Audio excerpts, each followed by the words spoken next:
On today's episode, we've got a special year in review with clips of your favorite episodes of 2022.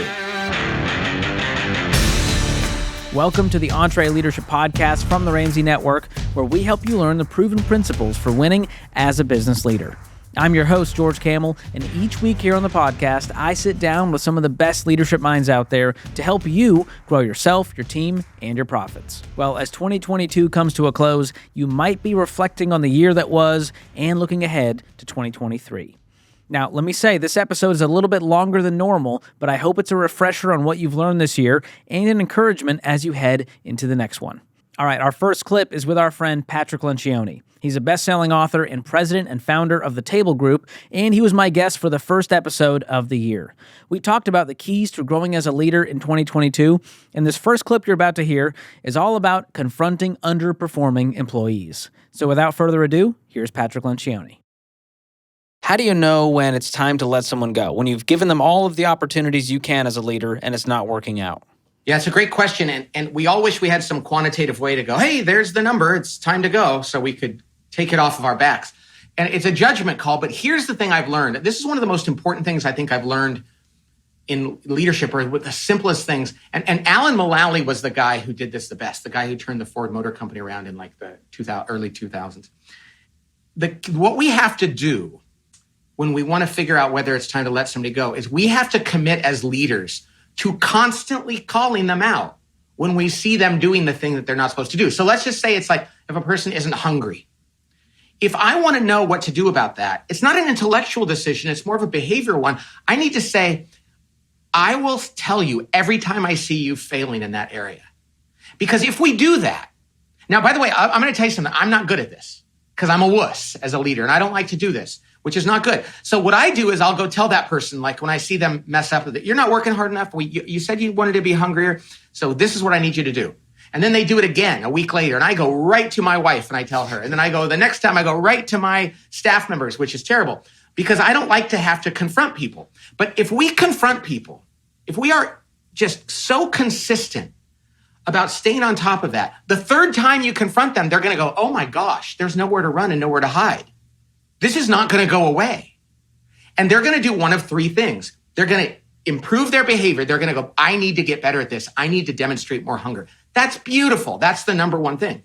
Second, and it's the next best thing, they're going to go, I don't want to work that hard. I don't want to be that hungry in my life. I'm going to leave because it's never going to be fun for me here if they're constantly reminding me. That's actually a good second best because they can leave. It's dignified. They make their own decision. You don't have to pay a lot of severance. It's not messy. The third, which happens, 5% of the time, is that they're going to decide, I'm not going to leave and I'm not going to get better.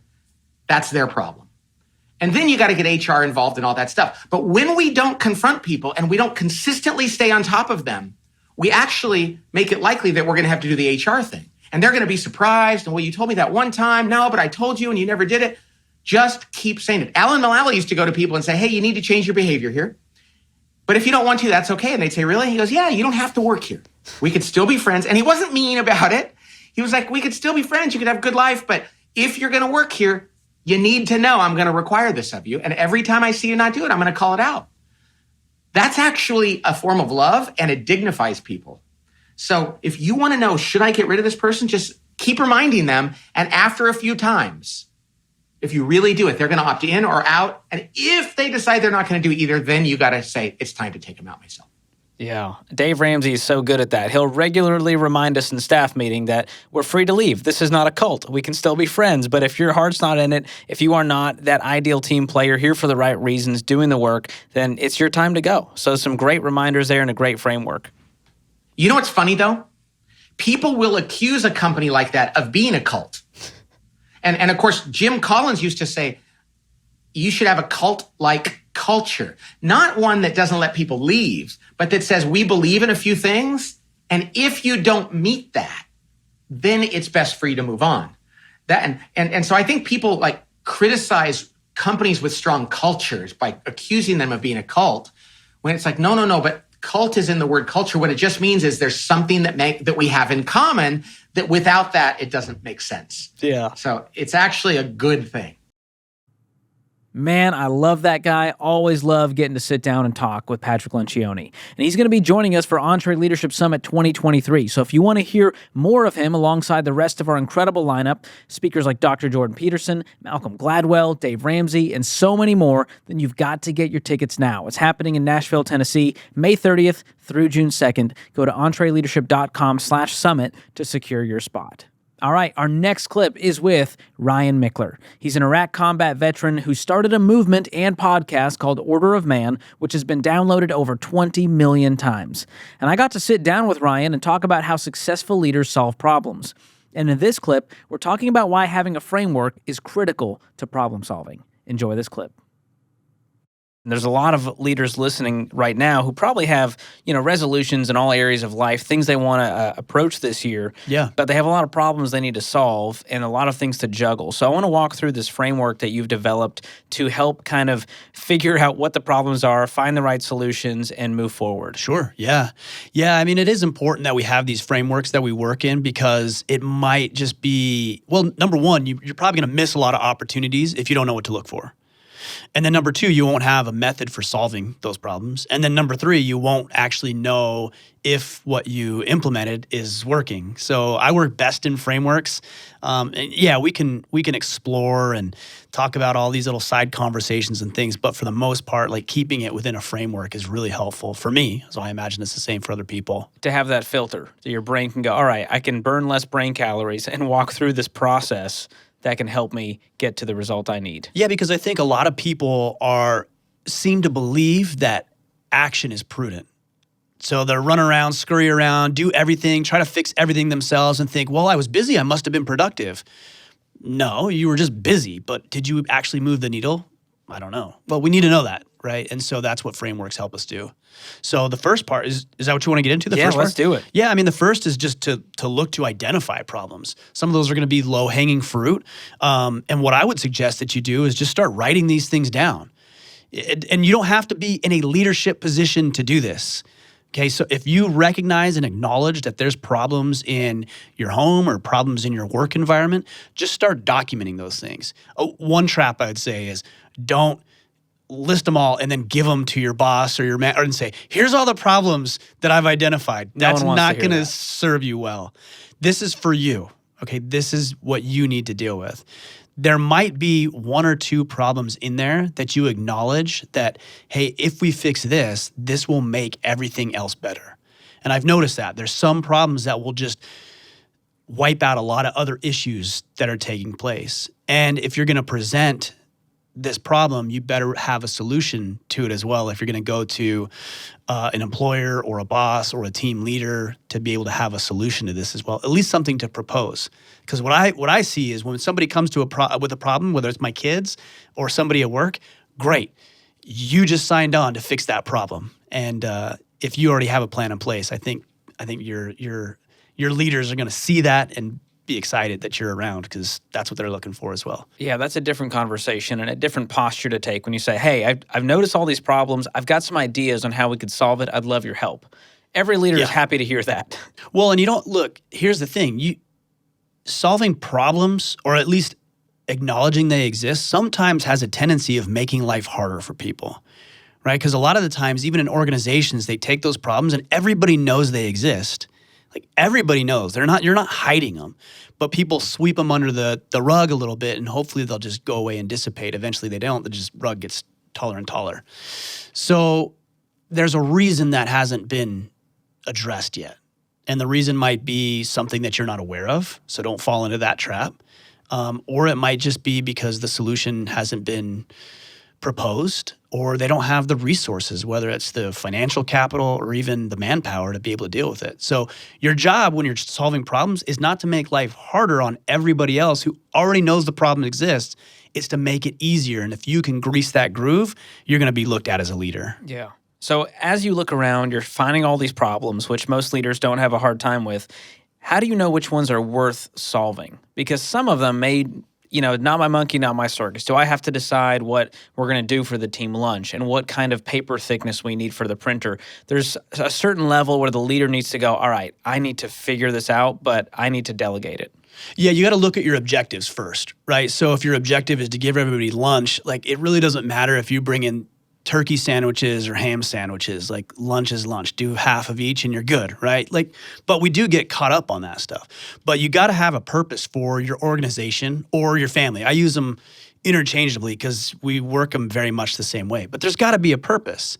But if you haven't thought about, okay, what are the most important things that I can get done within an organization or your family, you're never going to be able to judge potential problems and solutions against.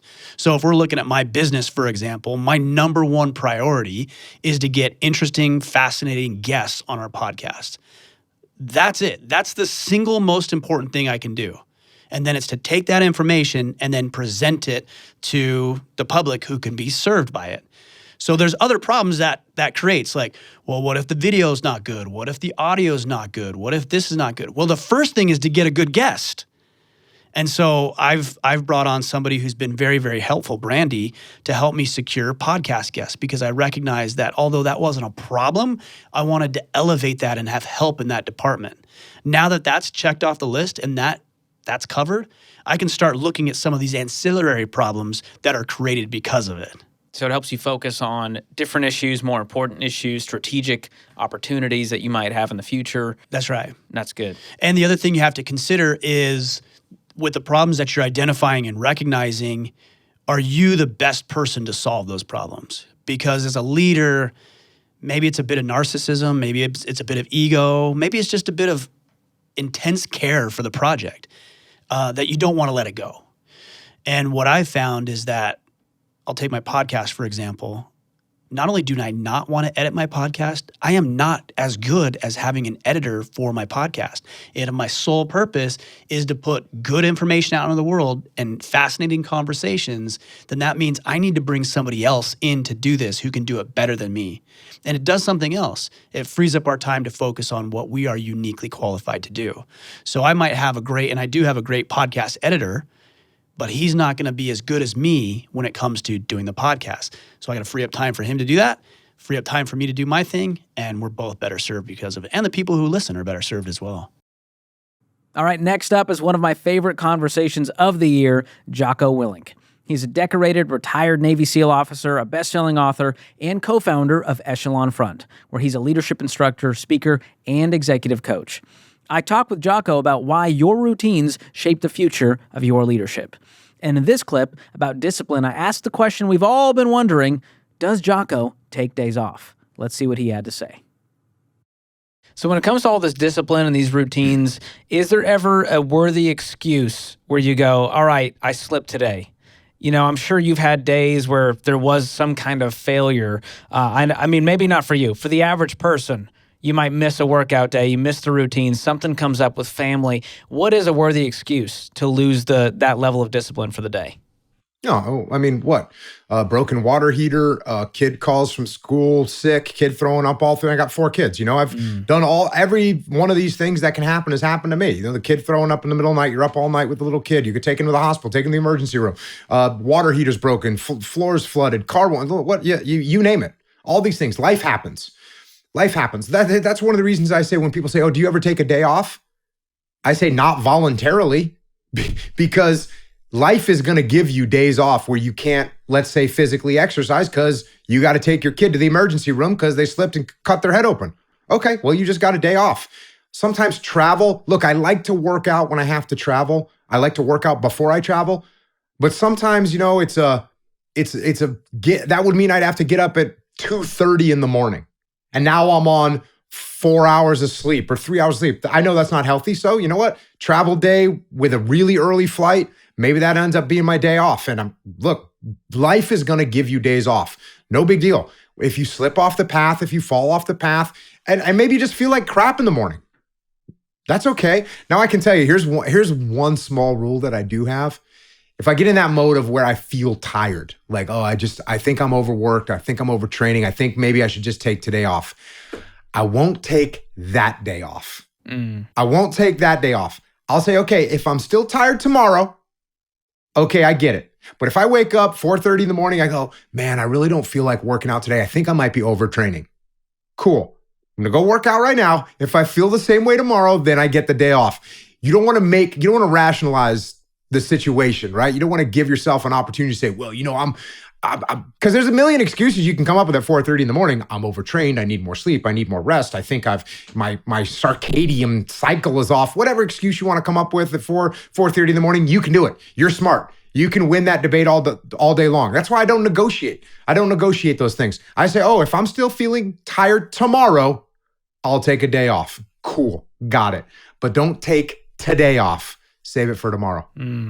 I like that plan. So as we wrap here, there's a lot of people who don't feel like they're wired like Jocko, or they just have this level of discipline. 4:30 every morning, they're up, they're doing their routine without fail. How can people develop that discipline? Can they get there if they don't feel like they're wired a certain way?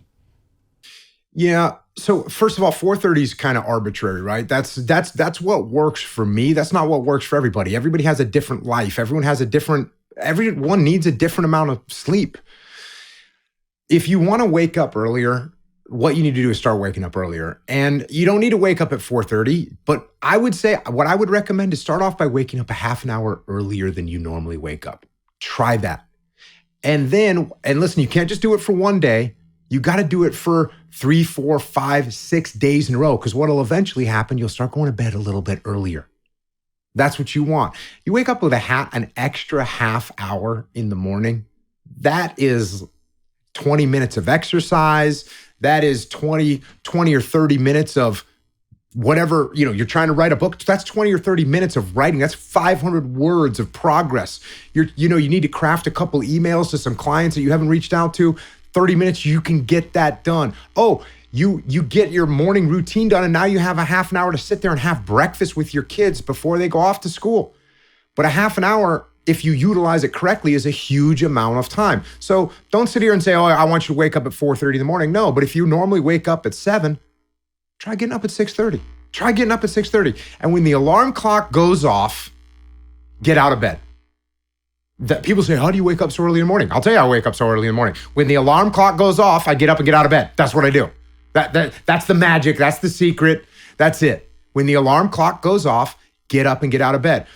And the first few days, you'll be a little bit more tired. Good. Go to bed earlier, because you're not doing anything productive at 10:30 at night. That's true. You're not. You're surfing the internet. You're looking at some stupid social media algorithm that's programmed to actually waste your time, to take your time away from you. That's what it's been programmed to do. And you're just sliding into the algorithm and being part of it. So don't do that. Go to bed earlier. Turn off your phone and wake up and be productive with your life. Our next clip features Ed Mylett. He's an entrepreneur, best-selling author, speaker, and host of The Ed Mylett Show, which is a top-rated business podcast where he interviews peak performers across all industries. Now, Ed and I talked about how to maximize your day for success. And in this clip, he shares how inconvenience is the surprising key to greatness. Check it out. So let's get into productivity, because I think time management, we're all trying to manage time to be more productive. So we have to talk about inconvenience and to-do lists. I love what you say in the book. Greatness and convenience cannot coexist. They are diametrically opposed forces. What do you mean by that? Well, it's counterintuitive, right? What we do normally is we want to move away from inconvenient things. The average human being has become very familiar with doing convenient things and avoiding the inconvenient. Napoleon Hill says in Think and Grow Rich, which is my second favorite book after the one I just wrote, other than my scriptures, because you don't just think and get rich. You have to do certain things. And that's why I wrote one about thinking and doing and congruency. But having said that, he says that if you can get to the other side, the temporary thing you're going through, that you get introduced to your other self. Mm-hmm. And that other self is why that problem exists. And so what you got to do when you're looking at a problem that you got or something that you need to solve, the inconvenient thing is the path to get it done. And so I've sort of started to build this muscle when I look at my day. What's the most difficult thing I have to do? What's the most feared things first things first, not inconvenient things. Most human beings are not wired to do difficult things. They don't do hard things. And when you become familiar with doing hard and difficult things, I believe you become somebody completely different. So if you're constantly doing the easy stuff, you're not getting it done. I just interviewed Phil Heath, 7-time Mr. Olympia. And I said something to him that, this guy's just gigantic, right? And I'm sure there's some supplementation going on there at some point. But the point that I made to him was, Phil, You have a different relationship with pain than most human beings do. Your relationship with pain is completely different. He says, gosh, I never even thought about that before. But he goes, I kind of chase pain because I know that's where all of my growth comes from. I said, when you hit the gym, you do the most inconvenient things, build the biggest muscles. This is true in every area of our life, but we have this proclivity. And if we're not conscious of it, we'll do it all the time. I don't want to do the inconvenient thing. I want to do the easier thing, the easier path. You build yourself or a company full of people who are willing to do the inconvenient, you are now in that success area of life. I really believe the athletes, even that I coach and work with, and I don't work with Tom Brady, but one of the things I've studied about him is the people that I know that have been around him have told me that he's a psycho about wanting to do the inconvenient stuff in any given day, and that's changed the culture of the teams he's played on, where everyone's sort of chasing the inconvenient. And so that's my recommendation of the book is look at your day, look at the agenda and say, what's the inconvenient thing, and run towards it, not away from it. Wow. That's powerful. I think that inconvenience is where any growth that's, real comes from, is that inconvenience and that season of pain and, suffering and grinding that out. You go, wow, I'm a different person than I was before, that other self that you're talking about. So that's such a great reminder. Think about the fact that you have a business when you're listening to this. How daggum inconvenient was it to start this thing? It was unbelievably inconvenient. You probably had to leave a job that no one thought you should leave. Maybe you had to borrow some money, start up capital. You're probably negative financially in some cases, right? Like you've already done the most inconvenient thing, which is start your business. Stay down that road. Yeah. You're too often avoiding this. And here's the last thing I'll say. Or you've had a little bit of success. And once people have a little bit of success, now they don't think they have to do the inconvenient anymore. I already did that stuff. It's someone else's turn, not if you want to go to the next level. The next level requires the inconvenient thing. Every time it requires the inconvenient thing. Well, that brings me to-do lists. Now, a lot of leaders set up their to-do lists to try to gain those quick wins. They want to check it all off. But what you're saying here is completely different. Explain to us how to take an inconvenient approach to our to-do lists. If you do the inconvenient thing first, you build gigantic momentum. The rest of your day is downhill. The rest of your 6 hours is downhill. So I'm a big to-do list person. Mine are not fancy. I just list the stuff I got to do. And when I start checking them off, I gain momentum. But I also believe if I knock the hardest thing off that list first, like I'm crushing the rest of my day. Like it's just slayed. If I get that done, all this other stuff becomes incredible. There's an important thing though when you're building confidence. I say in the book, I have a chapter on confidence, which is linked to this to-do list. If you lack self-confidence, you have a relationship or reputation with yourself where you do not keep the promises you make to yourself. Ooh. And if you want to change your self-confidence, you have to begin to keep the promises you make to yourself. Okay? But the power of one more is the following. We don't always get our goals long term. We don't. We get 20-something% of them. We will always eventually get our standards. Always get our standards. And so if your standard is that you don't keep the promises you make to yourself, you're going to lose. If your standard is, I do the things on my to-do list every day, and you knock them out, you're going to have self-confidence. But if your standard is, I do everything on my to-do list and one more, now you built somebody that is not going to be taken lightly in the business world. So the standard should be, I do what I say I'm going to do and one more. I'm going to do 30 minutes on the treadmill in the gym. I do 31. I'm going to make 10 contacts a day. I make 11. I'm going to tell my daughter I love her. I'm going to tell her twice. You start having the one more standard in your life, and all of a sudden those to-do lists, these really inconvenient things, you now bring a confidence level with you to that list that allows you to do the difficult thing, to build the momentum because you do one more. All right, next up is Dr. Karen Gordon. She's a best-selling author, TED Talk speaker, and CEO and co-founder of DK Leadership. We talk through ways we can improve our relational and emotional intelligence so that we can lead our teams well. Enjoy this conversation. And really, we're focusing on why confidence is such a secret to great leaders, both at work and at home. And so you talk a lot about this. And I heard you quote the Gallup research stat that said 50% of employees leave their job to get away from their manager. So it sounds to me like there is a leadership crisis out there. We've always had bad management and leaders out there. Right. But what do you make of all this? Well, I think it's, science is always an interesting thing. And what I love to do is I love to take science and good research and simplify it so it's really easy for people to understand and then we know what to do with it to make it practical, right? So for any of us that work outside of the home, we all know that boss, that manager that all of a sudden we just want to get rid of. Like we no longer want to come into the office. And so I think it's something we've always known, but I think now people are making different decisions about their career. Before it was around money and it was around status, and certainly within the next generation, they're looking more for meaning, they're looking for purpose, people want balance. So we're seeing a real shift happen in terms of how people are making decisions. And so now what's happening is people they're not going to tolerate. They're like, 70% of engagement scores is now predicted by the quality of the manager. And so for all businesses and leadership, we have to properly equip leaders and managers. Otherwise, they're going to have a major engagement and retention problem. Yeah, you're going to see a lot of leaks in employee retention and engagement. Absolutely. And that you're just like you mentioned, we have a buyer's and seller's market in real estate, and we're seeing that it's an employee's market today where they're getting to call the shots and go, I want flexibility. Yes. I want to do this on my terms. And so as leaders, you don't have to bend over backwards, but we have to look in the mirror and go, what's going on in our world that we can control to become better leaders so that when employees do show up, they stay. You're absolutely right. And it's interesting because I've been doing this work for 25 years. My doctorate's in marriage and family. I actually started working with families. I'm actually a registered therapist. I worked with teenagers, millennials for the first 10 years. And in Canada, I became quite well known because my work was sponsored. I started writing books and doing television. And it was 15 years ago, George, when millennials entered the workforce, that a lot of the companies that were sponsoring my work, they started calling me saying, Karen, you know your doctorate's in family systems. Could you take what you know from family systems and integrate it into organizational systems? Because our managers are having problems. They don't understand this next generation. People are showing up late. They're quitting. They want all this feedback. Our managers don't know what to do. And that's when I actually started shifting and expanding our work as a company to really look more at the organizational context. And it was when I started researching and looking at great leaders, great managers. What is it that makes great managers? What is it that makes great leaders? And as I looked and I dug into it, it became super clear. The secret sauce was emotional intelligence. And managers and leaders that had that, they had really great retention.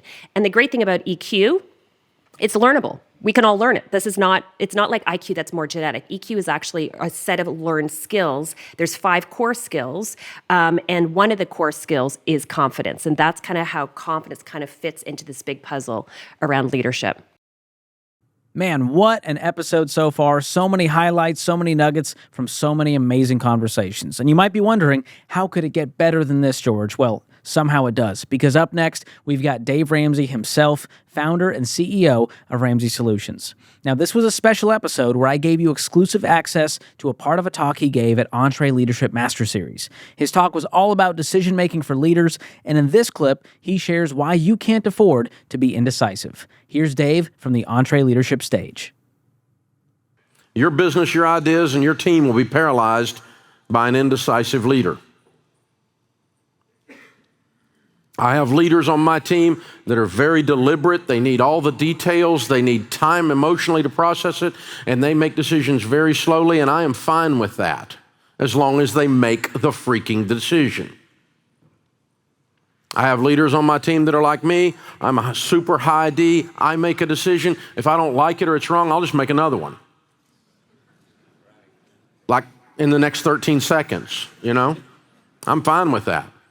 So that's just the speed at which you're doing it. Neither one is correct. The only thing that is incorrect is simply not doing it. That's not okay. And indecision in general, the paralysis of a decision facing you and you not doing anything, is only caused by one thing: fear. We all have things come at us that we fear, that we don't understand, we don't know what to do with. And not dealing with them means the fear won the argument. And fear is not a fruit of the Spirit. The Bible says that a double-minded man is unstable in all his ways. Sometimes people are like that squirrel on the road. Y'all got squirrels in your area? And they run out in the road and they go, boom, boom. That's a double-minded man. You're going to get run over. I don't care if you're left or right, just be it. That way you don't get hit by the truck. Just be what you is. Somebody's not going to like whatever you do, and you're going to be dead in the road if you decide to you're going to try to please everybody. So just get out of the road. Make a decision. Blum, blum. Right? Criticism comes with the territory. The only way to avoid criticism, Aristotle said, is to do nothing, say nothing, and be nothing. These are not options. My friend Max Lucado says his daddy used to say, dogs don't bark at parked cars. The trolls are there, the criticism's going to be there, you're going to make mistakes, and people are going to misunderstand your motives. Oh well. Criticism is going to come. If it is necessary in your personality for you to keep everyone happy, you will destroy your mental health. You simply cannot keep everyone happy. I don't want to be unkind to someone. I don't want to purposefully pick fights unless it's for the entertainment value. But in general, I'm not trying to go out here and just rough people up. That's not the point. But the point is, I am well aware that as long as I do anything of scale, the scale of criticism is going to continue to stay with it. It goes with the territory. Some of it's close to you. It's your mother, the lady earlier. Some of it's, if team members or former team members, or sometimes it's a customer. Sometimes it's a competitor, and sometimes people that just make up crap. And so just count on it. Trolls, cancel culture, fear of COVID mandates of one kind or another. This is all, managing. If you manage to the optics, if you lead to keep everybody happy, you're one of these companies that leads to make everybody happy. You want to look like that you did the right thing. You love everybody. You're going to get nothing done. You're of no value if you completely neutered your whole process because you have no soul left. You become agnostic to everything. Anything is okay. Everything is okay. So nothing is okay. And that's what a lot of these publicly traded companies have done. They're trying to take these stands where all the little groups and all of their little problems are all addressed when they're supposed to just be selling stuff at their store. And instead, they've gotten in the political business and in the politically correct business, trying to keep from getting canceled by somebody. Well, there's a good way to keep from getting canceled, by the way. Own it. A little tough to cancel me on the network.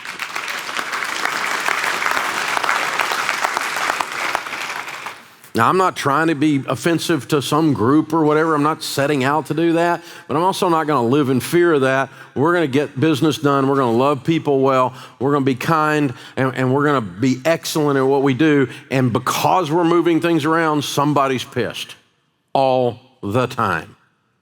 Just get used to it. It's part of the process. Elements of good decision making. Deciding not to decide can be the right decision. Sometimes you don't have enough information. Sometimes it's in the heat of the moment. You need to calm down. So sometimes just saying, not right now. That is a decision. It's an intentional act. It's proactive. It's not passive. And you're simply saying, not right now. Not right now. Not right now. Not right now. Not ready to pull the plug. Not ready to pull the plug. We're not doing that. When everything was melting down last year, and we're losing events moment by moment by moment. Every day another event we were having to cancel it. Suddenly we had people out there 5-6 months out from the current situation with COVID stuff stirring up, right? We got people 5, 6, 7 months out trying to cancel something. I'm like, how the crap do you know what's going to be happening in 7 months? I'm not canceling that today. When we get a little closer, if the same kind of environment exists, we may have to cancel it. But today, I'm not canceling stuff. The whole thing may be over out there in 7 months. I don't know. And, what kind of looking glass have you got that you can look 8 months in the future and know exactly what is going to happen? No. So we didn't cancel stuff, and it made everybody nervous. And they would be in my office every day. Can we cancel it now? No, it's still 7 months and 1 day. It's like, good Lord, just calm down. Not now, not now, not now. We'll wait. We'll watch this. All right, let's keep it moving with one of our own Ramsey leaders, Brendan Wochko. He's the Chief Technology Officer here at Ramsey Solutions, and we sat down to talk about how to master one of the most overlooked aspects of leadership, accountability. And in this clip, he shares why accountability is so rare in leadership today. Enjoy this clip. A few months back, you did a great talk at EntreLeadership Summit all about accountability, how to repair it, how to become a credible leader. Right. And a lot of leaders go, yeah, that sounds like a talk for someone else. Right. I don't think I need that. Yeah, I think a lot of people react that way, and it's a big part of the reason I actually talk about it. Accountability is a far harder skill than I think most people give it credit for. Like, people have a lot of false confidence around accountability. And, I've been talking about it a lot in the last couple of years, and I probably won't stop talking about it. But the reality is that the hardest part about being a leader is to give to other people what you were never given, right? It's really hard as a leader to model behaviors for other people that actually haven't been really modeled for you, right? And, accountability is a skill like any other skill, right? And most of us as leaders learn those skills either through making mistakes or failing, right? And so I guess my goal when I talk about the topic of accountability is I just want to raise the overall awareness that this isn't as easy as you think. We're probably all a little bit worse at this than we think we are, right? Well, that's a good place to start. And you have a good way to kind of self-assess where you are. There's a scale, there's a spectrum, there's quadrants. I mean, there's a lot going on here. There's a whole drawing. So how do I figure out where I'm at? So, one of the things I walked through at Summit was just talking about like kind of the stereotypes that I see leaders fall into when it comes to accountability, right? And so maybe we just spend a second talking through those because I think it'd be valuable for everybody to kind of self-assess as I'm walking through it and try to identify like which quadrant or which descriptor kind of best matches them, right? The first one is that I like to talk about is the blindsider. So the blindsider is the leader who doesn't do a great job at setting expectations, but is very, very quick to attempt to hold people accountable, right? And so the thing that you'll oftentimes hear a blindsider say is, well, you should have known better than to do that. It's common sense, right? That's something that you would typically hear a blindsider say, right? The next one I want to talk about is called the scattered leader. And the scattered leader is really good at setting expectations. In fact, they're setting expectations all the time, but they're actually really poor at the follow-through around actually creating accountability for all those expectations that got set, right? So the thing that you would probably hear a scattered leader say a lot of times is like, remind me what we talked about last time.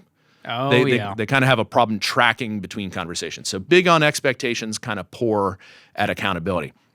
The third type that I encounter a lot is what I call the absentee leader.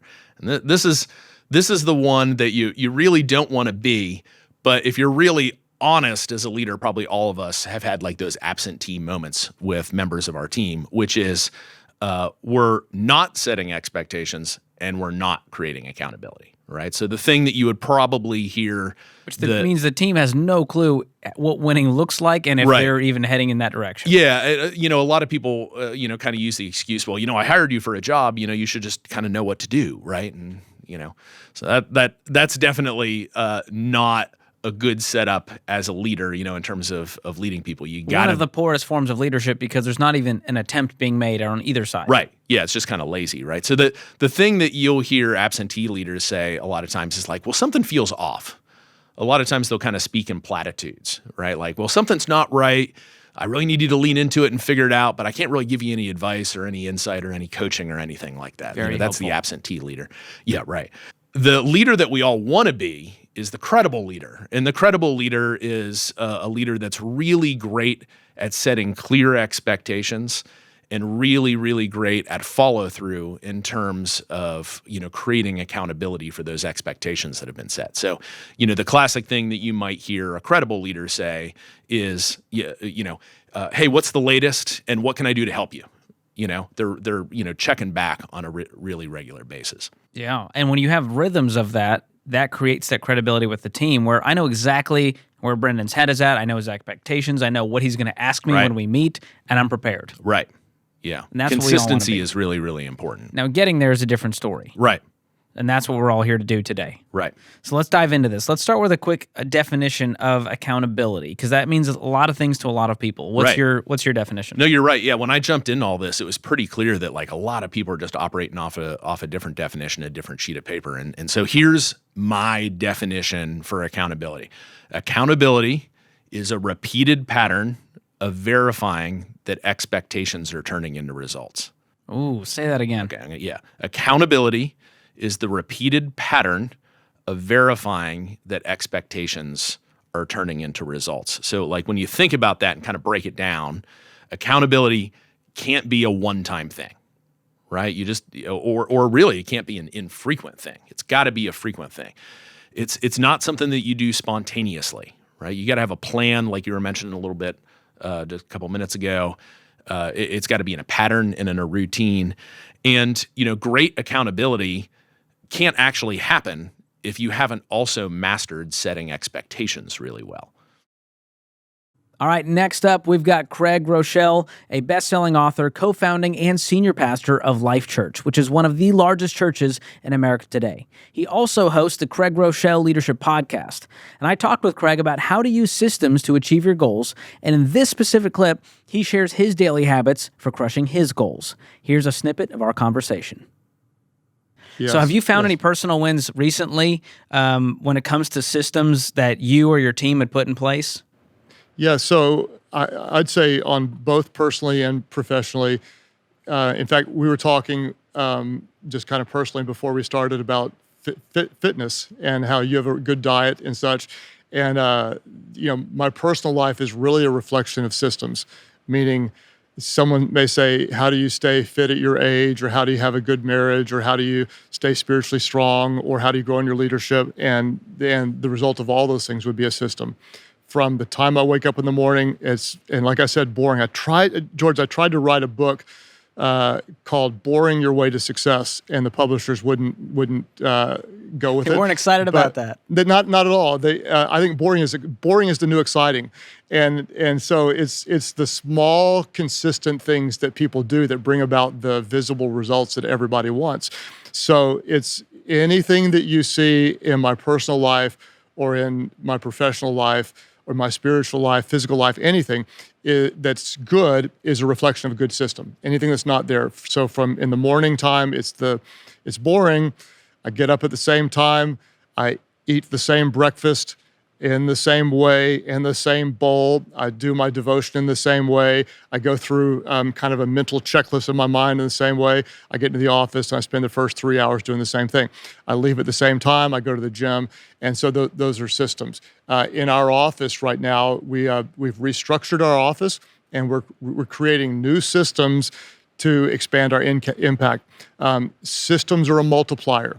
If you've got systems, there's less energy, there's less oversight, there's less thinking, there's fewer decisions. So by creating more systems, that frees you up mentally, creatively, spiritually, relationally to invest in other places. And so, it takes work. You have to put a lot of work on the front side to create a good system. And then once you have a healthy system in place, it takes a lot less oversight. So you do the hard work at first, you create the steps, who does what, when, and how, then the system starts running, and then it frees you up to do more things and to expand. So it may seem like a lot of work that's unnecessary, but it's a multiplier of influence, of impact, of profit, of ministry, whatever, over time, if you'll do the work to put the good systems in place.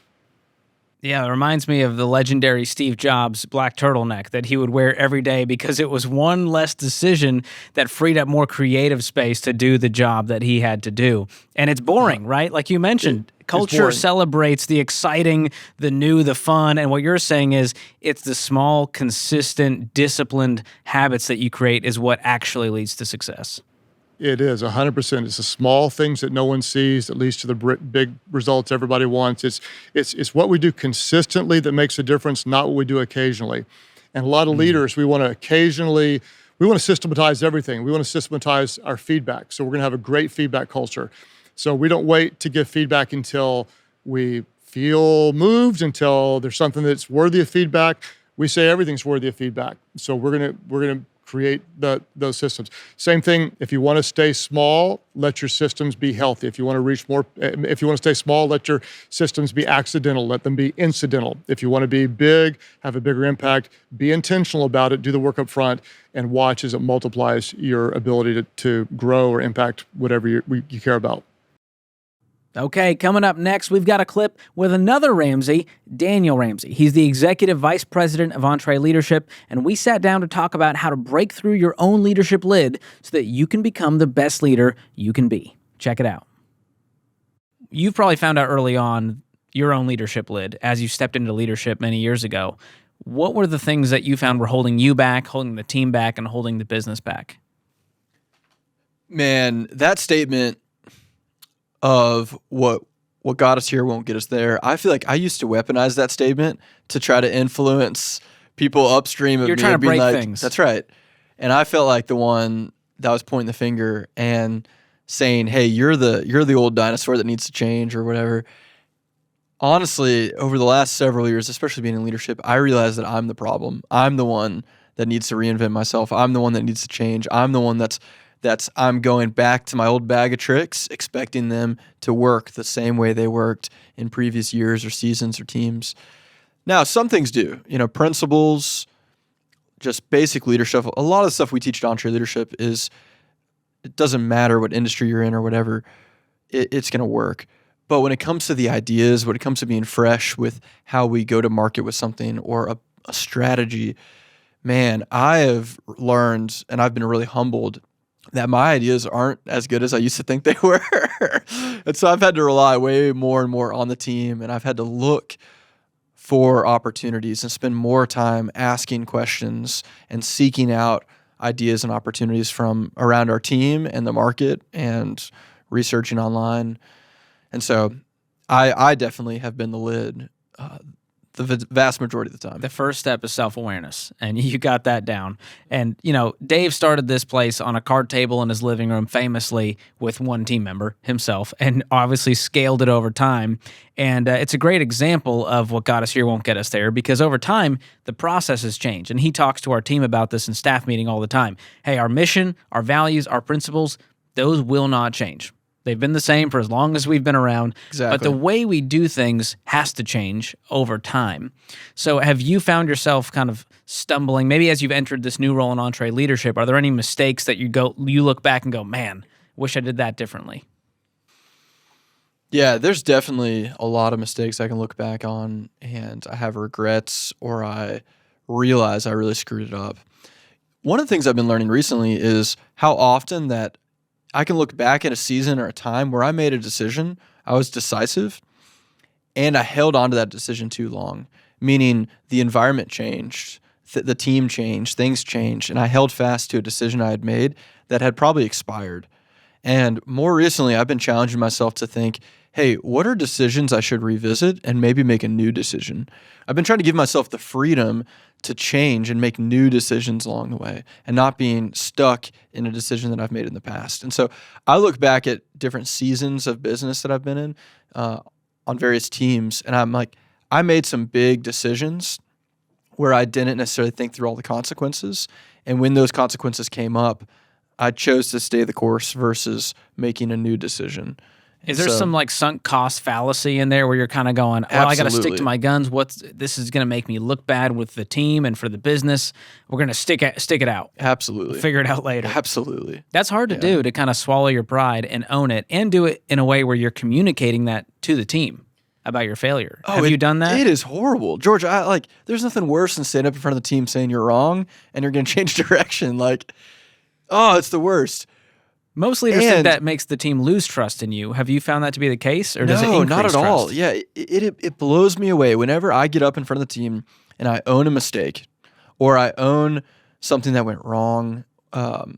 If I take ownership of it, like Jocko talks about, take extreme ownership of it. When I take ownership of a situation that didn't go right, and then I talk about a path forward, I always get the team trusts you more. They come to me and they believe in me more. They appreciate me more. They feel freedom to make their own mistakes and learn from it and grow from it. And they don't hide their mistakes. They actually learn from them and grow from them. And so, communicating and being open and honest is so important. And you can't just sit up there and apologize. You actually have to apologize and then take action to be different and change and grow. If you just stand up and apologize over and over, then people don't believe it because they don't actually see the change.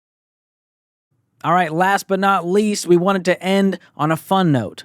Now, we started to do some new segments this year, and one that stood out was a role-play segment that I did with Casey Maxwell, our Executive Director of Marketing for EntreLeadership. He and I act out how to have a hard conversation with a team member, and we got tons of positive feedback from you all listening out there. So we wanted to be sure to include it in this Year in Review episode. So enjoy this last clip. So let me roll out the scenario for you. We're going to role play how to have a hard conversation with a team member who happens to be gossiping. I'm talking about a problem with a guy named Tyler at lunch with a few other team members. And my leader, who's played by Casey, has sent me a text that says stop by for 15 minutes this afternoon. Now, Casey's been my leader for about 6 months now, but this is our first real hard conversation. So he's going to be using the uncomfortable conversation method that we've talked about on this podcast before, and we'll link to that episode in the show notes. And if you need to have a similar conversation, you can get the free download, Planning an Uncomfortable Conversation, in the show notes as well. Let's get to it. Hey, Casey, is now a good time? You Yeah. texted me, you said you wanted to meet. Yeah, come on in, George. Have a seat. Yeah, what's going on, man? Yeah, hey, sorry for the last minute text. I just wanted to talk to you about something that I just kind of found out about. You can go ahead and shut the door. Oh, sorry. Yeah. So how long have we been working together? It's like 6 months now. Yeah. So we've never really had a conversation that I guess I would call an uncomfortable conversation. So one that I'm giving you some feedback. So because we've never done this before, I just kind of want to let you know how I handle these. Okay. Oh, okay. Yeah. So the first thing is I'm going to give you some feedback, and you're probably going to get a little defensive, but I want to let you know, like, you're not going to get fired. This is a really important thing that I want to talk to you about, but it's not to that level. So you can, so we can calm down about that. The main thing I want to hit is I just want to make sure that my expectations of you are clear, so that when we get into this situation in the future, we're both on the same page. It's not going to be a long conversation. It should be relatively quick. Does that make sense? Okay. Okay. What's going on? I don't understand. Did I do something or? Well, so yeah, I would love to know. I kind of heard from a couple team members. They shared that you and Tyler were having a disagreement. Is that right? I mean, not really. We were just talking at lunch. I don't think it was a disagreement necessarily. Well, could you share with me some of the things that are going on with you and him? I mean, we were working on a project together. I think we were kind of stepping on each other's toes a little bit. It really was not that big of a deal, but I was just telling, some friends at lunch what's going on at work, projects I'm working on, kind of some challenges I've been having, and that was part of it. Yeah. I didn't think it was that big of a deal, though. They, brought it to you? Sure. Well, was Tyler there at the lunch? No. Okay. So some of the feedback that I got is not that the actual disagreement that you had with Tyler is really the issue. That's actually something that I would love to talk about in our one-on-one, maybe this week.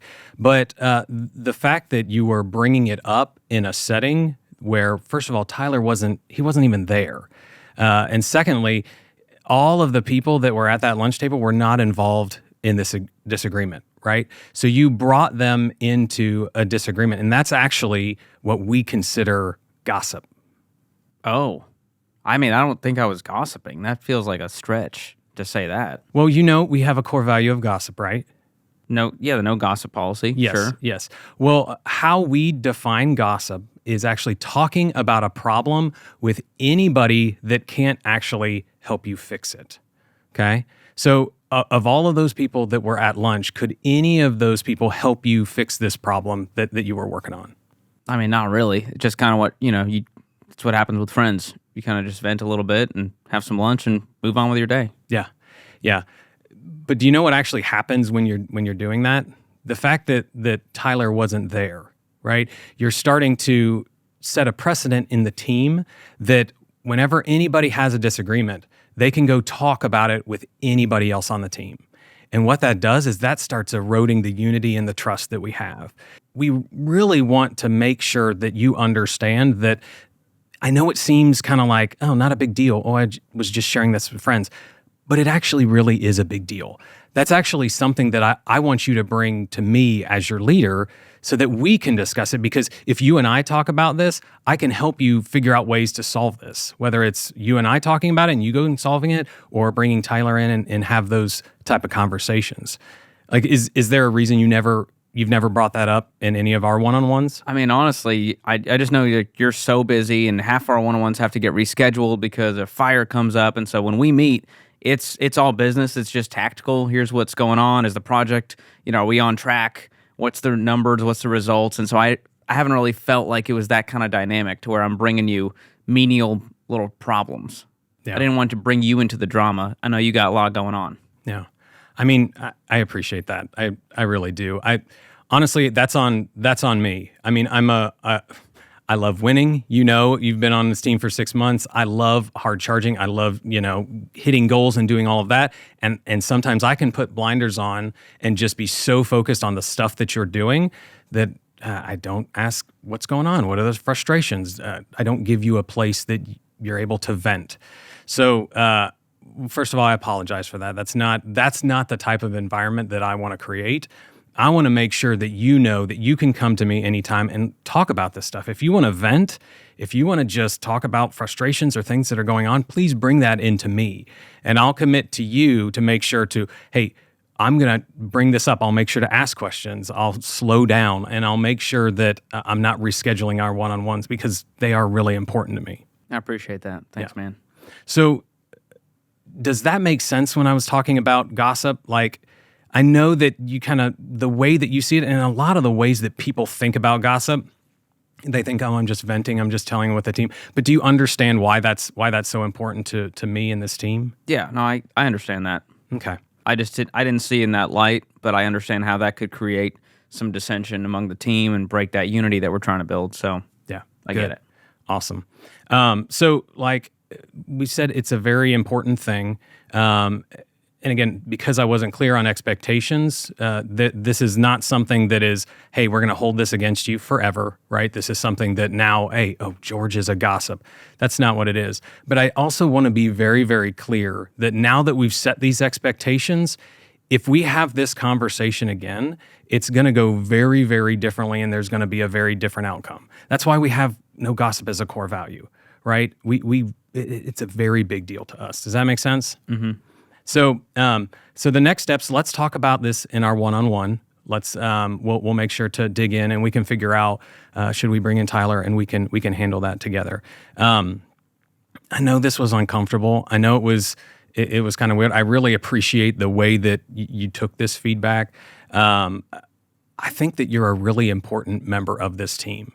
And honestly, one of the reasons that I'm willing to have this conversation with you is because I know you're going to do great things at this company, and I want to set you up and set up your personal brand here so that you can actually win. So let's talk about this again in our one-on-one after you've kind of had time to process this. I know this was kind of dropped on you, but take some time, think about it. If anything felt off or weird, or like you still had more questions, we can talk about it then. Sound good? Cool, man. Thanks. Awesome. I appreciate you, George. You too, man. Do you want me to leave the door open? Yeah, you can leave it open. Awesome. Well, hope you all enjoyed this special year in review episode. Some amazing clips from some amazing conversations. And thank you all for joining us week after week on this podcast. We are so honored to be a part of your growth as a leader. And I want to challenge you here. If you've been impacted in any way by this show, by these conversations, please share it with a few people in your life who might benefit from it. This is the best way to support this podcast at no cost to you, and it helps us impact more leaders out there. Now, we are not going anywhere. Let me make that clear. We are kicking off the new year in a big way with a 5-part series on the leadership habits you need in 2023. And we're starting it off with Dave Ramsey and James Clear, best-selling author of Atomic Habits. You don't want to miss that. Be sure that you follow, you subscribe, and while you're there, give us a 5-star review. We really appreciate that. As always, you can follow us on social media at EntreLeadership. And if you enjoyed this podcast, we've got more where that came from. Check out some of the other great podcasts on the Ramsey Network, like Smart Money Happy Hour, which I happen to co-host. So you can check that out wherever you listen to podcasts. And on behalf of the entire team here at EntreLeadership, a very happy new year to you all. And until next time, keep learning and keep leading.